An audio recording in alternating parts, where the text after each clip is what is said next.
Hello, my name is Mr. Kendrick Erickson, and here's a short video about what's coming up in science. Obviously, with the year we've all had, there's been quite a big disruption in terms of learning. Our main issues would be the loss of learning or any misconceptions. We've combated this by following the same scheme of learning that we would have done with your students if they'd have been in school. To also get around some of these issues, we've set up some period 6 interventions, and in lessons we're constantly doing review questions from last lesson, last topic and longer ago. That's part of our normal lesson structure anyway, but it will help address some of the issues that could have developed over this period of time. Period 6 intervention is mainly aimed at those that didn't engage with the online learning. So if a student failed to attend at least a third of the live lessons, then they will be put into a period 6 intervention group. These are small classes. It will be with one teacher. It will be the same teacher for the whole summer term. And on that session, they will cover content that they should have done during the lockdown itself. This will be from biology, chemistry, and physics, delivered in a short period of time. But hopefully this will address some of the gaps that may have formed from this.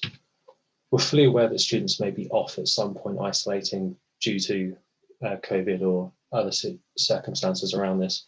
So we've set up a Google Classroom which has everything you need to self-guide through these topics. If you miss a lesson, or if we're asked to set work for someone remotely, then we will guide you towards the Google Classroom itself, where you can access the PDF versions of the textbook if you're unable to access the live Caboodle version itself. Caboodle, as I hope you already know, is the online version of our textbook. It has absolutely anything you would need. It has worksheets embedded within it. There's question sections, there's answers sections as well. And everyone already has an account set up. There should have been an email sent out at the beginning of the year and beginning of previous years to let you know the details for this. But as you can see here, it's always the first letter of the first name and then the full last name. In occasions where there's a child with there are multiple children with the same names, then there will be a 1 on the end of those. So if your child is having issues logging in for whatever reason, please contact the teacher of your class or one of the class teachers, and they will be able to reset passwords for students for Caboodle and remind them of their usernames should they need it. One key note on here is the third box on the login page asks for the institution code, and that's DT0. Please don't type the letter O because that won't let you in. It has to be the number 0. Mocks are coming up towards the end of the year. As we're in year 10, we've covered all of the paper 1 content, but we haven't quite finished paper 2 yet. That will be finished in year 11. So to make sure that we have an accurate and fair representation of what has been learnt, we will be seeing mock papers from paper 1 only. This will cover all 3 subjects and it will be a full set of papers. So 3 papers, all 1 hour and 15 minutes long each. These are the dates that are going to be happening on. So biology will be on Tuesday the 8th of June, chemistry on Wednesday the 9th of June, and physics will be on Friday the 11th of June, all of which will happen in the morning. In terms of the content that will be covered for these, everyone has been taught the same content so far. No matter what set they're in, everyone has been taught towards the higher standard. However, some students will sit the foundation standard if we believe that it will be more accessible for them in terms of their questions.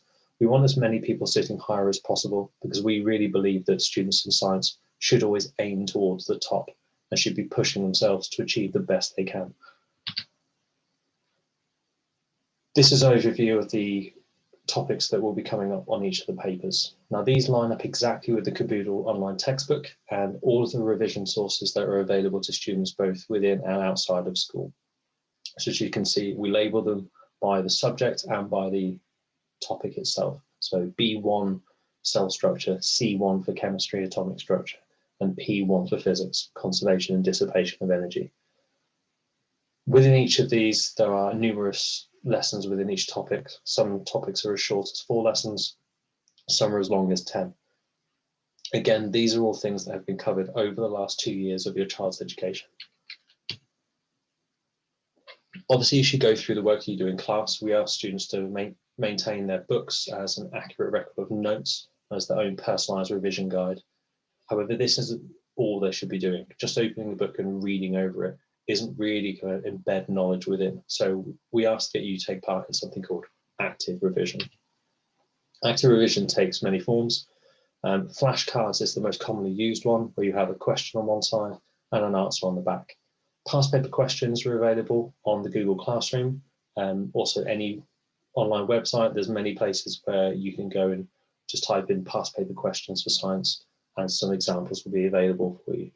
Trying to teach someone else is always a really useful way of revising and learning yourself. Because if you can explain it to someone who has no idea of the idea, it'll be really useful and it'll embed the knowledge. You can always question each other if and when we're allowed to work back in study groups again. Revision workbooks and past paper packs, as I mentioned before, they are available on the Google Classroom. If you get stuck, there's plenty of places that you can try and find more help with. If your teacher can't help you, if you've run out of information in your own book, again, Caboodle, as I mentioned before, is the entire GCSE textbook. So all of the content that can be covered will be on there.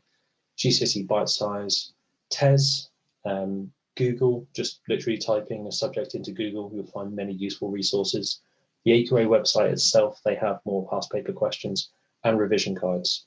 On top of that, there's Seneca, which hopefully you're still aware of. It's the homework that we ask children to participate in and cover through the period of time. So that's a brief overview of what's going to be coming up in terms of the mock exams, the content that will be covered up, and what will be expected of students. If you have any further questions, please feel free to get in contact. Thank you.